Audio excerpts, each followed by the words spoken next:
الحمد لله نحمده ونستعينه ونستغفره ونؤمن به ونتوكل عليه ونعوذ بالله من شرور أنفسنا ومن سيئات أعمالنا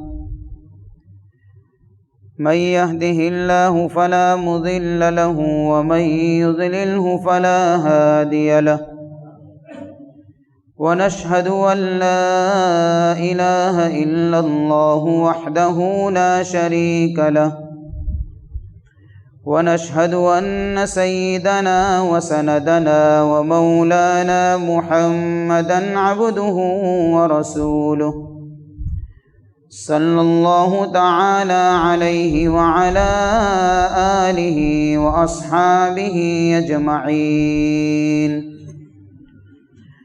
أما بعد فأعوذ بالله من الشيطان الرجيم. بسم الله الرحمن الرحيم. ولما جاءهم كتاب من عند الله مصدق لما معهم وكانوا من قبل يستفتحون على الذين كفروا فلما جاءهم ما عرفوا كفروا به فلعنة الله على الكافرين. وقال الله تعالى في موضع آخر والذين جاهدوا فينا لنهدينهم سبلنا وإن الله لمع المحسنين. صدق الله مولانا العظيم وصدق رسوله النبي الكريم ونحن على ذلك لمن الشاهدين والشاكرين والحمد لله رب العالمين. درود شریف لے بھائی. اللهم صل على سيدنا محمد النبي الأمي وعلى آله وبارك وسلم. اللهم صل على سيدنا محمد النبي الأمي وعلى آله وبارك وسلم.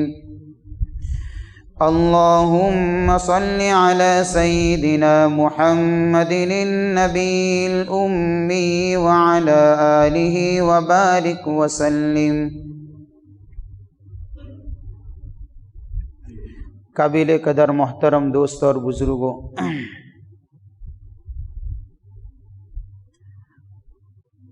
آپ حضرات کے سامنے درس سیرت کا سلسلہ تقریباً 1.5-2 سال سے چل رہا ہے اور 29 پارٹ ہو چکے ہیں. آج درس سیرت کے عنوان سے پارٹ نمبر 30 ہے. میں نے آپ حضرات کے سامنے جو باتیں رکھی درس سیرت کے عنوان سے، اس میں آپ نے دیکھا اور سنا بھی کہ حضور پاک صلی اللہ علیہ وسلم کے اوپر مکہ کی سرزمین کے اوپر انتہائی تشدد کیا گیا، ستایا گیا اور طرح طرح سے تکلیفیں پہنچائی گئی. اور صرف حضور ہی کو نہیں بلکہ آپ کے صحابہ کو بھی طرح طرح کے تکلیفوں سے دوچار ہونا پڑا. اور یہ آزمائشوں کا اور تکلیفوں کا سلسلہ 1-2 دن کا نہیں تھا، 1-2 ہفتے کا نہیں ہے، 1-2 مہینے کا نہیں ہے. یہ تقریباً 13 سال اسی حال میں گزر چکے ہیں. اور آپ علیہ السلام نے 13 سال تک مکہ کی گلیوں میں دعوت توحید کو بلند کیا ہے، اس کا پیغام لوگوں کو سنایا ہے، اور گلی گلی جا کر فرد فرد جا کر اللہ کی توحید کو لوگوں کے سامنے پیش کیا ہے۔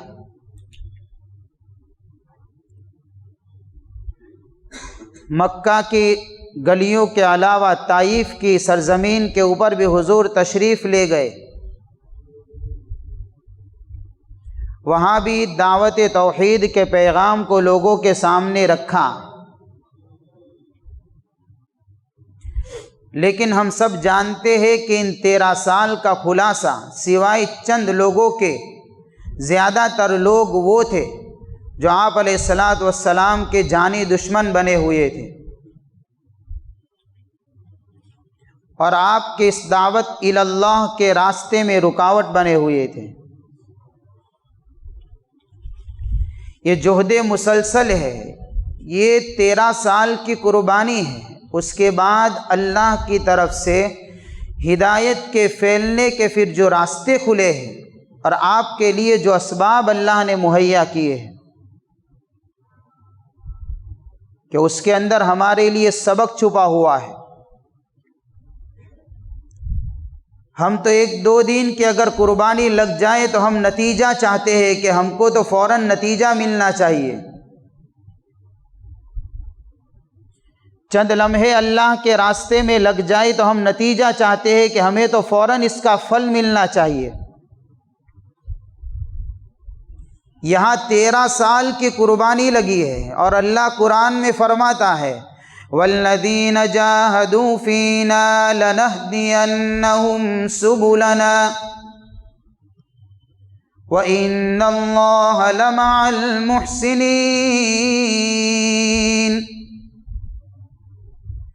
وہ لوگ جو اللہ کے راستے میں مجاہدے کرتے ہیں، قربانیاں اٹھاتے ہیں، اللہ فرماتے ہیں اس کے بعد پھر اللہ اپنی طرف سے راستے کھولتا ہے۔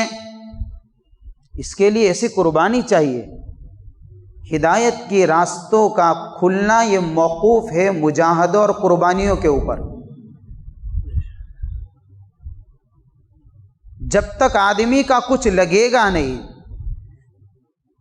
جب تک اس کے ساتھ میں ناگوار حالات پیش نہیں آئیں گے، اور آنے والے حالات کے اوپر جب تک صبر نہیں کرے گا، اور استقامت اور صبر کے ساتھ میں جب تک چلے گا نہیں، ہدایت کے راستے نہیں کھلا کرتے۔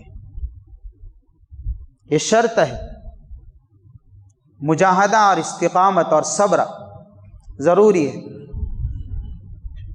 چنانچہ یہی 13 سال کی قربانی اور یہی 13 سال کا مجاہدہ کہ پھر اللہ نے اسلام کے پھیلنے کے وہ اسباب مہیا فرمائے کہ گویا کہ آپ علیہ الصلاۃ والسلام کے لیے مدینہ کی سرزمین کو اللہ نے ہموار کیا ہے۔ کہ کیسے راستے کھلیں گے؟ کہ جس طریقے سے اللہ نے حضور کے لیے مدینہ میں راستے کھولے،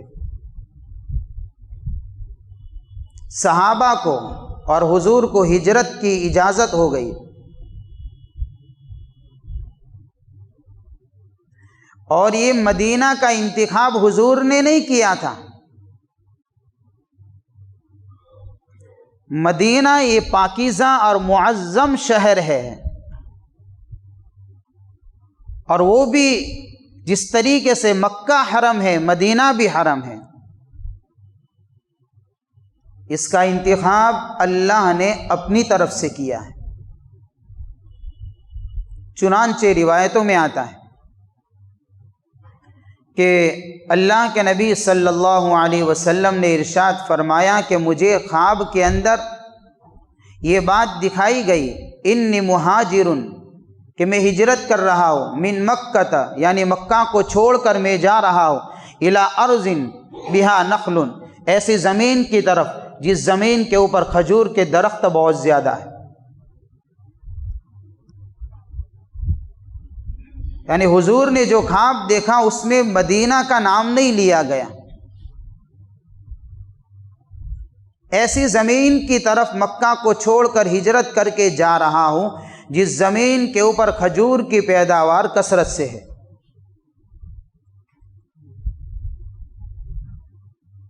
تو حضور پاک صلی اللہ علیہ وسلم نے ارشاد فرمایا کہ میں ایسا سمجھا کہ شاید اللہ کی طرف سے یمامہ کی طرف ہجرت کی اجازت مل رہی ہے۔ لیکن اللہ تعالیٰ نے پھر وحی کے ذریعے سے مدینہ کو نام کے ساتھ میں بتا دیا کہ جو سرزمین آپ کو خواب کے اندر دکھائی گئی، جس میں کھجور کی پیداوار کثرت سے ہو رہی ہے، وہ جگہ یمامہ یا کوئی اور دوسری جگہ نہیں ہے، بلکہ وہ مدینہ منورہ ہے۔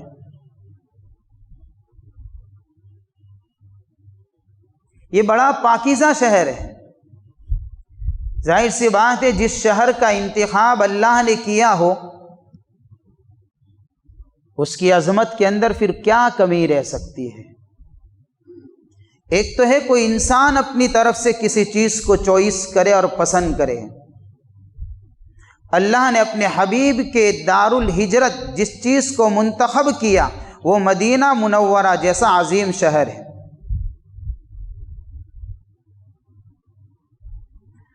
اور پھر حضور کی تشریف آوری کی برکت سے اس شہر کی عظمت کو اور دوبالا اللہ نے کر دیا اور بڑھا دیا۔ چنانچہ روایتوں میں آتا ہے کہ جس طریقے سے مکۃ المکرمہ یہ حرم ہے، اس طریقے سے مدینہ بھی حرم ہے۔ مکہ کو اور بیت اللہ کو اگر خلیل اللہ نے آباد کیا ہے تو مدینہ کو حبیب اللہ نے آباد کیا ہے۔ اگر مکہ کی سرزمین کے اوپر اور وہاں کی مسجد میں نماز پڑھنے کا ثواب ایک نماز کے بدلے میں 1,00,000 کے برابر ہے، تو مدینہ کے اندر بھی نماز پڑھنے کا ثواب 50,000 کے برابر ہے۔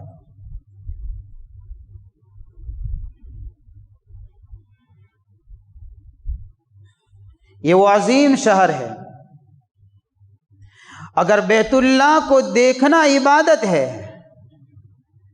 تو روضہ رسول کی زیارت کرنا بھی حضور کی شفاعت کا سبب ہے۔ اس لیے اللہ کے نبی صلی اللہ علیہ وسلم نے اپنے حرم کے لیے اللہ سے دعا کی اور یوں فرمایا، اللہ کے نبی صلی اللہ علیہ وسلم نے ایک دعا تو آتی ہے کہ اے اللہ مدینہ کی محبت ہمارے دلوں میں اسی طریقے سے ڈال دے جس طریقے سے تو نے ہمارے دلوں میں مکہ کی محبت ڈالی ہے۔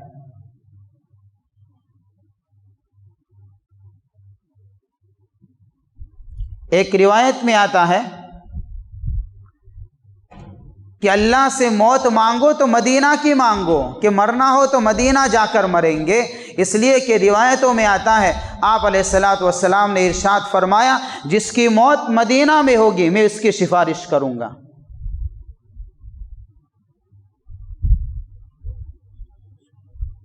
یہ معمولی جگہ نہیں ہے، اس کی ایک ایک چیز انتہائی قیمتی ہے۔ دونوں حرم کے اندر معمولی سا گناہ بھی انتہائی سنگین جرم سمجھا جاتا ہے۔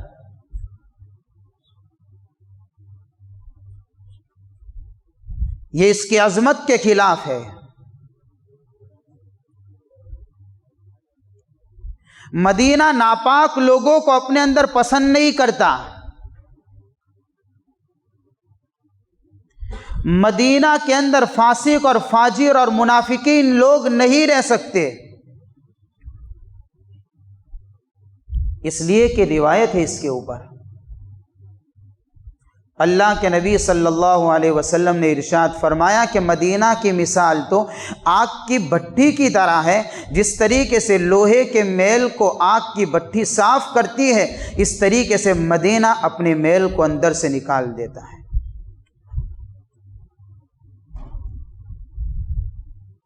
اس میں فاسق اور فاجر اور منافقین اور بد کردار اور بد عقیدہ لوگ نہیں رہ سکتے۔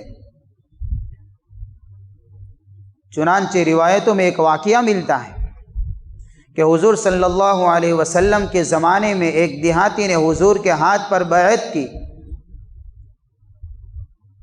اتفاق ایسا کہ اس کو بخار لگ گیا، تو وہ پریشان ہوا تو حضور کے پاس آتا ہے اور آ کر کہتا ہے، یا رسول اللہ میری بیعت توڑ دیجئے۔ اللہ کے نبی نے فرمایا نہیں ہو سکتا ہے۔ پھر واپس جاتا ہے، پھر آتا ہے، پھر کہتا ہے میری بیعت توڑ دیجئے، حضور نے انکار کیا، پھر جاتا ہے، پھر آتا ہے، تیسری مرتبہ آپ علیہ الصلوۃ والسلام نے یہی بات کہی کہ بیعت نہیں توڑی جا سکتی، وہ وہاں سے بھاگ گیا۔ اللہ کے نبی نے اس موقع پر فرمایا مدینہ یہ آگ کی بھٹی کی طرح ہے، اپنے اندر ایسے لوگوں کو مدینہ برداشت نہیں کرتا ہے۔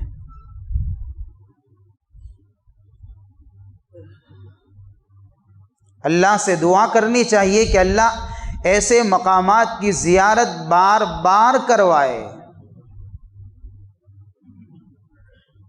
اور صرف اتنا ہی نہیں، اے اللہ اگر تو میرے مقدر میں تو نے موت لکھی ہے، اس پاکیزہ سرزمین پر میں مرنا چاہتا ہوں۔ حضرت عمر نے اپنی موت کو مدینہ میں مانگا، مصلی رسول کے اوپر شہادت کا مقام ملا ہے، معمولی جگہ ہے، بلکہ یہاں تک روایتوں میں آتا ہے کہ جب دجال کے ناپاک قدم اس دنیا کے اندر پڑیں گے وہ پوری دنیا میں گھومے گا، صرف 2 جگہیں ایسی ہے کہ اللہ اس کو پروٹیکشن دے گا، اللہ ان دونوں جگہوں کی حفاظت کرے گا، ایک مکہ کی سرزمین اور ایک مدینہ کی سرزمین، وہاں کے بارڈر کے اوپر اور وہاں کے راستوں کے اوپر اللہ اپنے فرشتوں کو کھڑا کر دے گا، دجال وہاں سے جا نہیں سکے گا، اندر انٹری نہیں کر سکے گا۔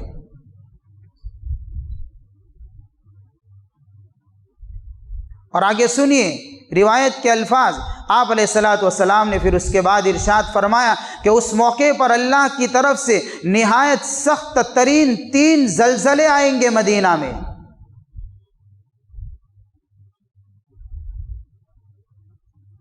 اب یہ زلزلے جو آئیں گے اس کے بعد جن کے عقائد باطل ہوں گے، جو فاسق اور فاجر قسم کے لوگ ہوں گے، جو بدکار قسم کے لوگ ہوں گے، جو بد کردار قسم کے لوگ ہوں گے، جو نافرمان لوگ ہوں گے، وہ ڈر کے مارے مدینہ چھوڑ کر نکل جائیں گے، باہر نکلیں گے، دجال کے لشکر کے ساتھ میں مل جائیں گے، اور جو ایمان والے ہوں گے وہ مدینہ کی سرزمین کو اس حال میں بھی نہیں چھوڑیں گے۔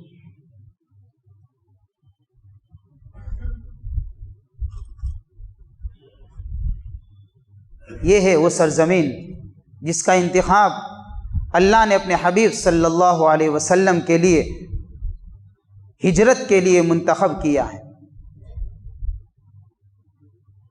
لیکن ہجرت کا واقعہ آپ کے سامنے رکھنے سے پہلے میں ضروری سمجھتا ہوں کہ حضور کے ہجرت سے پہلے مکہ میں جو قوم اور جو گروہ آباد تھے ان کا کچھ تعارف آپ کے سامنے آ جائے۔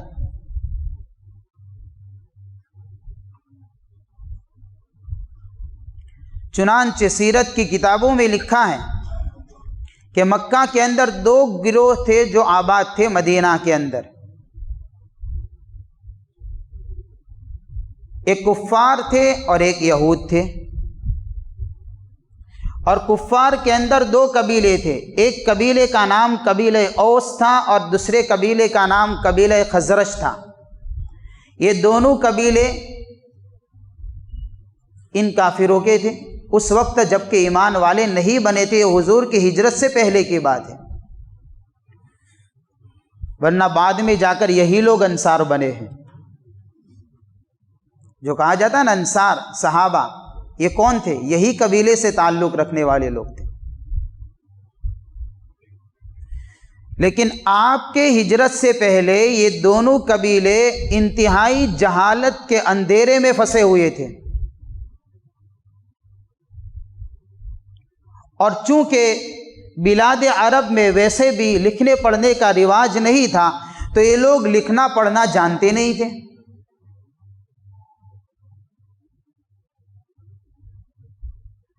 لہذا تھوڑی بہت جو تعلیم کے ذریعے سے سوجھ بوجھ آنی چاہیے وہ بھی نہیں تھی۔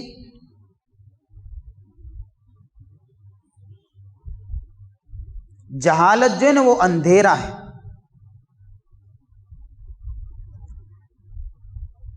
آج ہماری قوم کے اندر ایک سب سے بڑی کمی آئے دین تعلیم کو عام کرنا چاہیے، اس کے بجائے ہمارے سماج اور معاشرے اور قوم کے اندر اجتماعی طور پر اگر نگاہ دوڑائی جائے تو تعلیم کی دلچسپی لوگوں میں گھٹتی ہوئی نظر آتی ہے، اس کی جگہ پر جہالت والے کام زیادہ ہوتے ہیں۔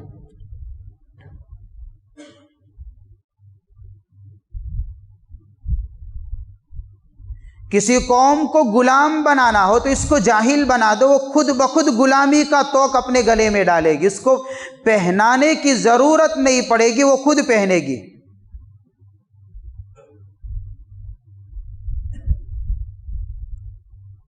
اور ہم کو پہنانے کی کوشش کی جا رہی ہے۔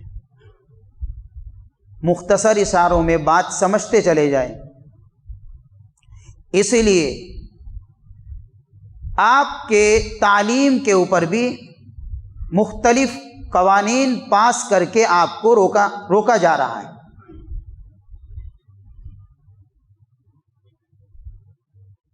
آپ کو توڑنے کی کوشش کی جا رہی ہے،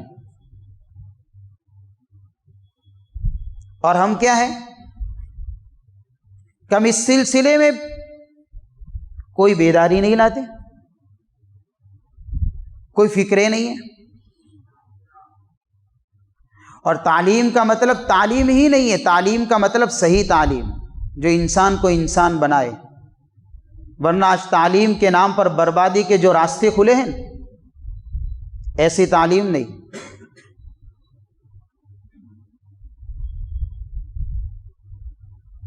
جو انسان کے کردار پر اثر کرے، اصل تعلیم تو وہ ہے۔ جو سماج اور مستقبل کو روشن کرے، وہ اصل تعلیم ہے۔ تعلیم ڈگریوں کا نام نہیں ہے صرف، ورنہ بہت سارے تعلیم یافتہ طبقوں میں ایسے لوگ نظر آئیں گے، ڈگری تو بڑی ہے لیکن انسان نہیں ہے۔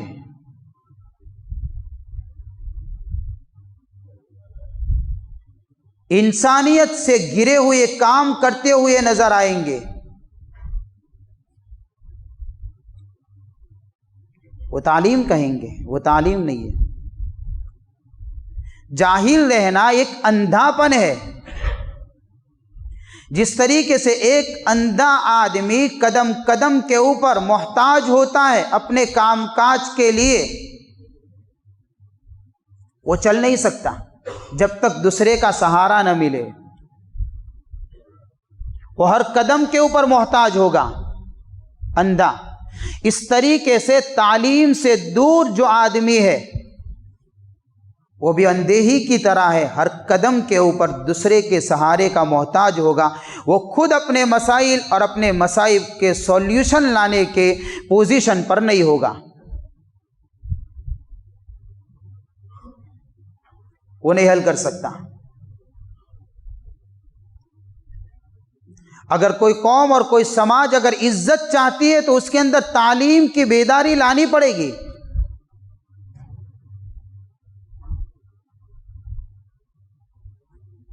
یہ قبیلہ اوس اور خزرج کے اندر یہ چیز نہیں تھی۔ کیا نتیجہ تھا ان کا؟ سنیے۔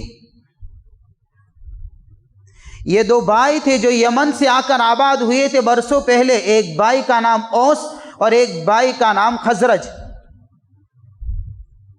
دو سگے بھائی تھے، صدیوں پہلے آ کر مدینہ میں آباد ہوئے ہیں، لیکن آہستہ آہستہ اولادیں بڑی، خاندان بڑے، قبیلے بڑے، افراد بڑے۔ یہی دو بھائی جو تنے تنہا آئے تھے، اب قبائل کی شکل میں ایک بہت بڑے قبیلے کے ساتھ میں رہتے ہیں، لیکن دونوں کے اندر آپس میں اتنا بڑا اختلاف ہے، یہ جہالت کی وجہ سے ہوا تھا، علم سے دوری کی وجہ سے ہوا تھا، اتنا بڑا اختلاف ہے، علماء نے لکھا ہے ان کے درمیان کی آپس کی جنگ تقریباً 120 سال چلی ہے۔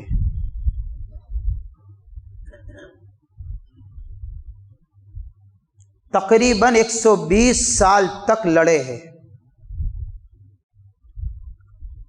اس لیے کہ حل پتہ نہیں تھا ان کو۔ ہم بھی لڑتے ہیں بہت سی مرتبہ، ہمارے اندر بھی اختلافات کو بڑھاوا دیا جاتا ہے، اور ہم سمجھتے ہیں کہ ہم تعلیم یافتہ ہیں، چاہے کسی چیز کو موضوع بنا کر اس اختلاف کو ہوا دی جائے۔ ارے قوموں کا آپس کے اندر اختلاف اور آپس کے اندر اس طریقے سے اتحاد کو ختم کرنا اور لڑتے لڑتے زندگیوں کا گزارنا، یہ تو جہالت کی نشانی ہے۔ 120 سال تک جنگ جاری رہی ہے ان کی۔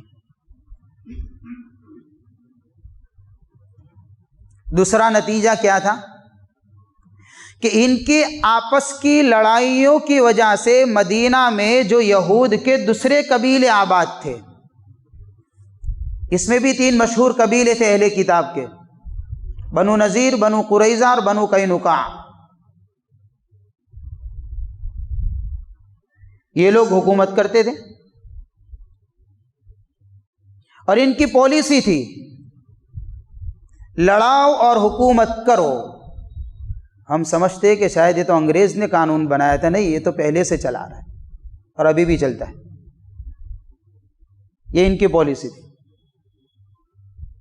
لڑاؤ اور حکومت کرو۔ اور آج بھی یہ بدترین قوم روئے زمین کے اوپر جو موجود ہے، ابھی بھی اس کا کام یہی ہے۔ اپنی فطرت اور اپنی نیچر سے یہ قوم ہٹی نہیں ہے، اور کبھی ہٹے گی بھی نہیں۔ لَتَجِدَنَّ أَشَدَّ النَّاسِ عَدَاوَةً لِّلَّذِينَ آمَنُوا الْيَهُودَ وَالَّذِينَ أَشْرَكُوا۔ قرآن کہتا ہے سب سے زیادہ دشمنی کے اندر اگر کسی کو پاؤں گے تو یہودی اور مشرکین ہوں گے، جو ایمان والوں سے دشمنی رکھتے، پکے ہوتے بڑے۔ تو ان کی آپس کی جہالت کا نتیجہ یہ تھا کہ مدینہ میں موجود یہودیوں کے جو قبائل تھے، یہ خود ان کے اوپر حاکم بنے ہوئے تھے۔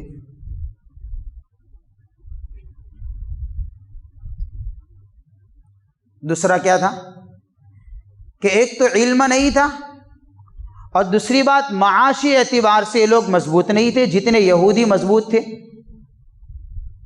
اس لیے کہ اوس اور خزرج کے جو لوگ تھے وہ تو کھیتی باڑی والے لوگ تھے،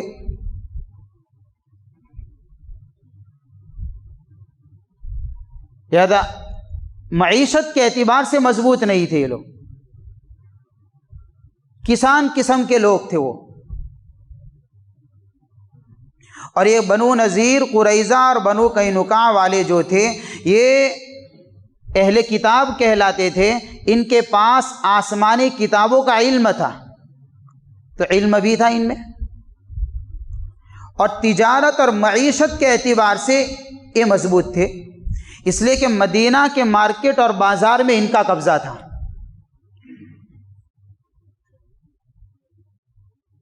یہ دوسرا سبب ہے کہ جس قوم کے اندر ایک تو جہالت ہو وہ قوم غلامی پر آتی ہے، اور جس قوم کی معیشت اگر ٹوٹ جائے وہ قوم بھی غلامی پر آتی ہے۔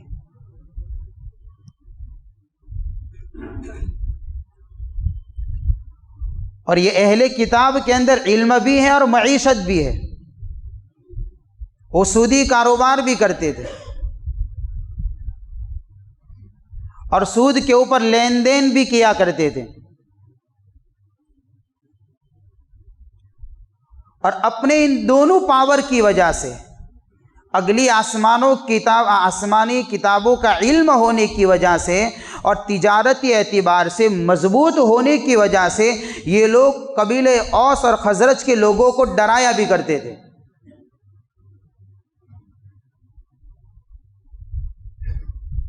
کہ جب کبھی انبن ہو جاتی تھی تو یہودی کیا کہتے تھے کہ بھئی تم تو جاہل قسم کے لوگ ہو، تم کو تو کچھ پتہ نہیں ہے، لیکن ہم نے تو آسمانی کتابوں کے اندر پڑھا ہے، ایک نبی تشریف لانے والے ہیں، جب وہ آئیں گے تو ان کے ساتھ میں مل کر ہم تم پر حملہ کریں گے، تو تمہارا جو پاور ہے یہ سب ختم کریں گے ہم۔ کون کہتا تھا؟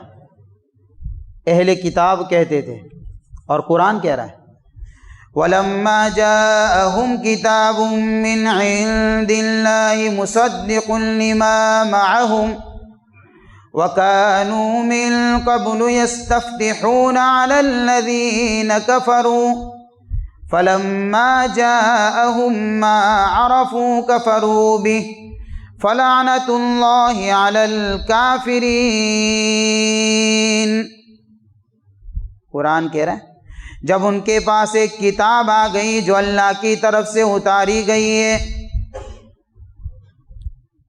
یعنی قرآن آ گیا ان کے پاس، مصدق لما معہم، قرآن کی صفت یہ ہے کہ ان کے پاس جو اگلی آسمانی کتاب ہے اس کی تصدیق کرنے والا ہے۔ تمہارے تورات کے مضامین کو بھی قرآن سچا بتاتا ہے، تحریف کے بعد کی بات نہیں کر رہا ہوں نا، تحریف تو انہوں نے کی ہے۔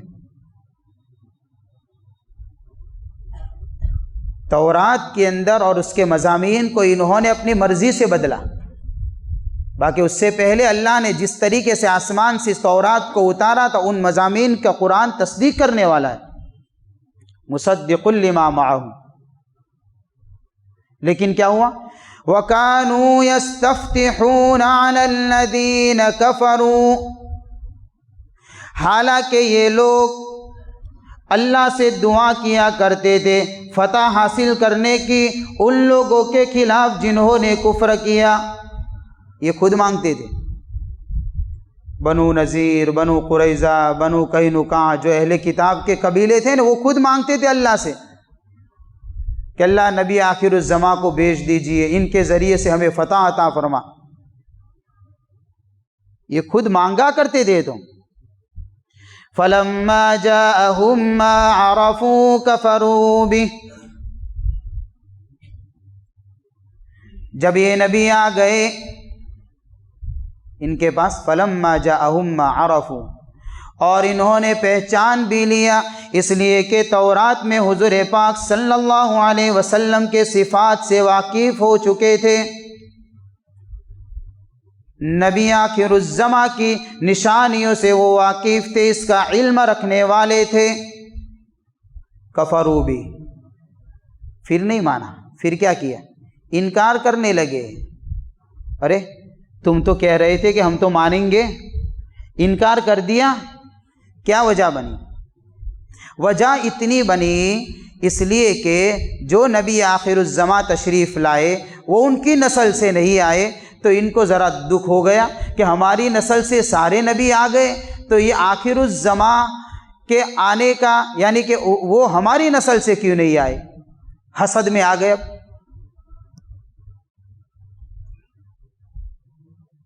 یہ حسد ان کی گمراہی کا سبب بنا۔ حسدا من عند انفسهم من بعد ما تبین لهم الحق، قرآن کہتا ہے حسدا من عند انفسهم، یہ لوگ انکار کیوں کرتے ہیں؟ ان کے دلوں میں چھپے حسد کی وجہ سے انکار کرتے ہیں۔ من بعد ما تبین لهم الحق، بعد اس کے کہ اللہ تعالیٰ نے حق کو واضح کر دیا، سامنے کر دیا۔ نہیں جانتے اس لیے انکار نہیں کیا، جان کر انکار کیا ہے حسد کی وجہ سے۔ حسدا من عند انفسهم، تو ایسے لوگوں پر اللہ کیا کہتا ہے؟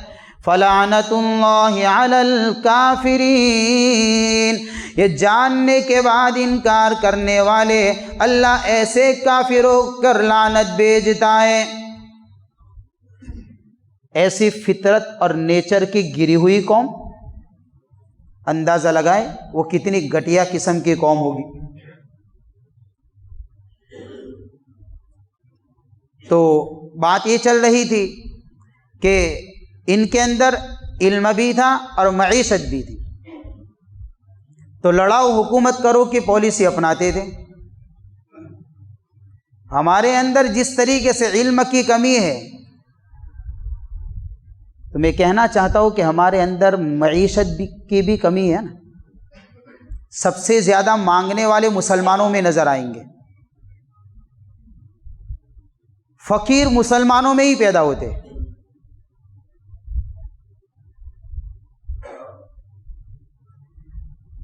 حضرت مولانا خالد سیف اللہ صاحب دامت برکاتہم العالیہ رحمانی، وہ فرماتے ہیں کہ تقریباً قرآن کے اندر 36 مقامات ایسے ہیں جس میں زکوٰۃ دینے کی فضائل ہے،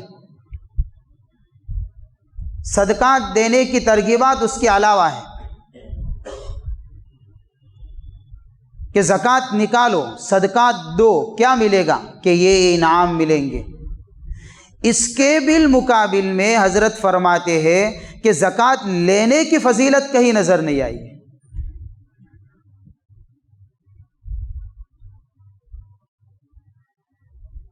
زکوٰۃ وہی لے گا جو معیشت کے اعتبار سے کمزور ہوگا۔ مسلمانوں پر اللہ نے زکوٰۃ اس لیے فرض نہیں کی کہ صرف دیتے ہی رہے، اس لیے فرض کی ہے کہ زکوٰۃ دے کر دوسرے کو زکوٰۃ لینے والا نہیں، اس کو بھی دینے والا بناؤ۔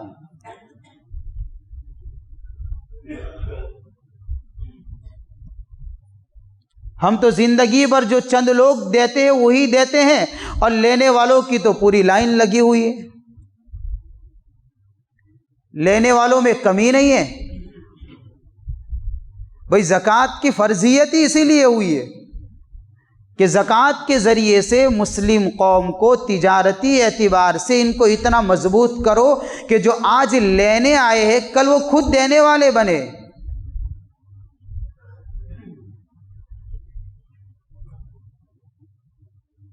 ایک بات افسوس کے ساتھ میں کہنی پڑتی ہے کہ ہم زکوٰۃ بھی دیتے ہیں تو بڑے حساب سے دیتے ہیں، اتنی دو جتنی ضرورت ہے، اگر زیادہ لے جائے گا اور یہ خود مضبوط ہو جائے گا تو ہمارے سر چڑھے گا۔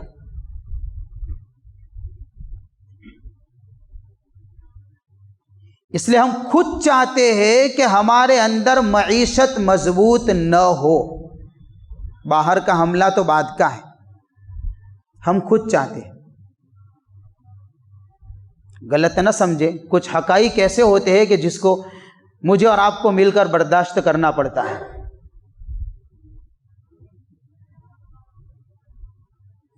اس لیے سماج اور معاشرے میں غور کرے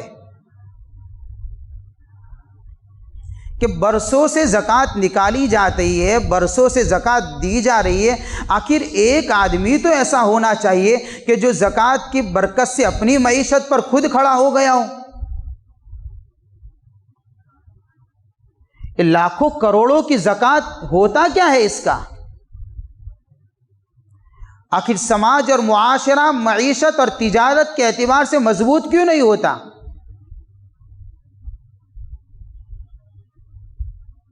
اور اس سلسلے میں ایک بات یہاں یہ بھی کہوں گا کہ ہمارے سماج اور معاشرے کے اندر محتاجگی کا یہ عالم ہے کہ ہمارے علماء بھی جب تک زکوٰۃ نہیں لیں گے ان کی بھی ضروریات پوری نہیں ہوتی۔ ہم ان کو بھی اسی لیول پر رکھتے ہیں کہ زکوٰۃ لیوے، اونچا نہیں آنا چاہیے۔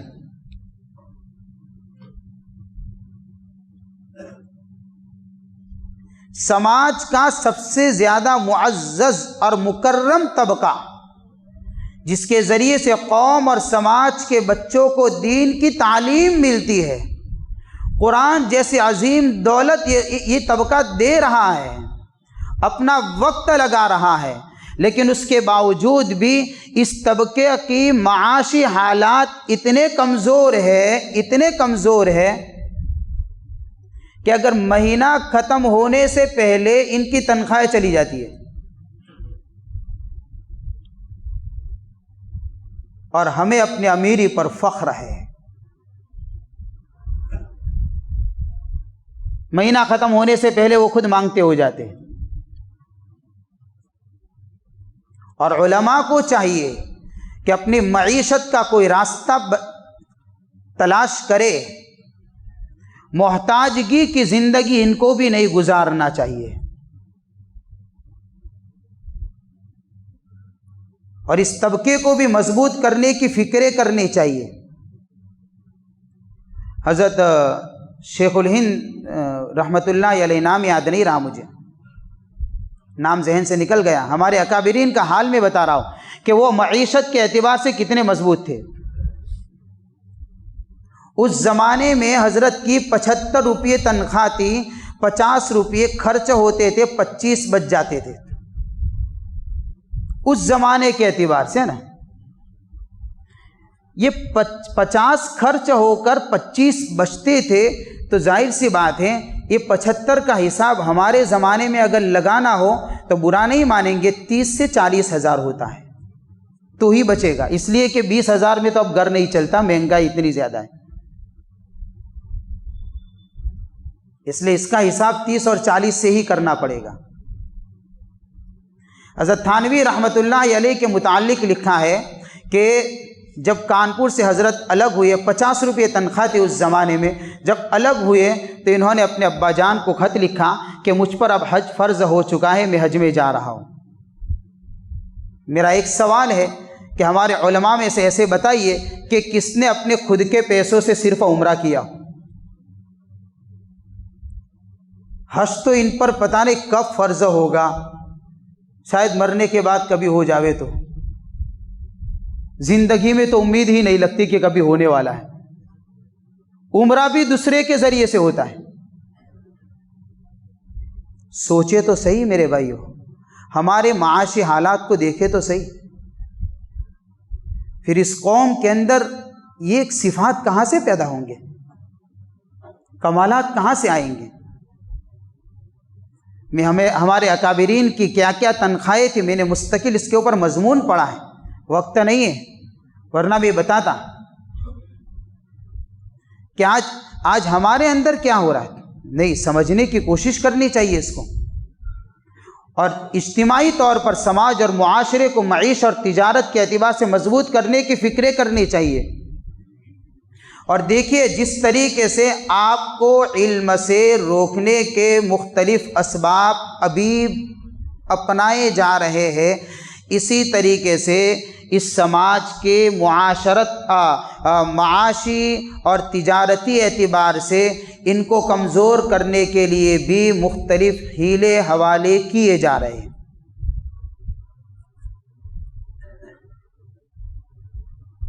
یہ دونوں چیزیں ہو رہی ہیں، اور ہمیں ان دونوں چیزوں کو لے کر ہمارے سماج اور معاشرے کو اٹھانا ہے، تو ہی ترقی اور تو ہی کامیابی، تو ہی عزت، تو ہی رفعت، تو ہی بلندی۔ اس لیے تجارت کرنا دینداری کے خلاف نہ سمجھے، بڑا نیک عمل ہے، اور مال صرف فتنہ ہی نہیں ہے، مال نعمت بھی ہے۔ اگر صحیح راستے سے آئے گا تو عظیم نعمت ہے، اس سے ایمان بچے گا مال کے ذریعے سے، اس لیے کہ فقر جو ہے نا کفر پر لے جاتا ہے، تو مال جو ہے ایمان کو بھی بچانے کا ذریعہ ہے، اس لیے اس کے فضائل بھی کبھی سننے چاہیے۔ لیکن کیسا مال؟ جو مال حلال راستے سے آتا ہو۔ ایک بات آخر میں ایک روایت سنا دوں۔ ایک نوجوان کو دیکھا، صحابہ نے دوڑتا بھاگتا ہوا جا رہا تھا، تو صحابہ نے، حضور پاک صلی اللہ علیہ وسلم بھی تشریف فرما ہے، تو کہاں آپس میں کہنے لگے صحابہ کہ ہائے کاش کہ یہ جو دوڑتا بھاگتا ہے اور دولت کے پیچھے بھاگ رہا ہے، کیا اچھا ہوتا کہ اللہ کے راستے میں تھکتا۔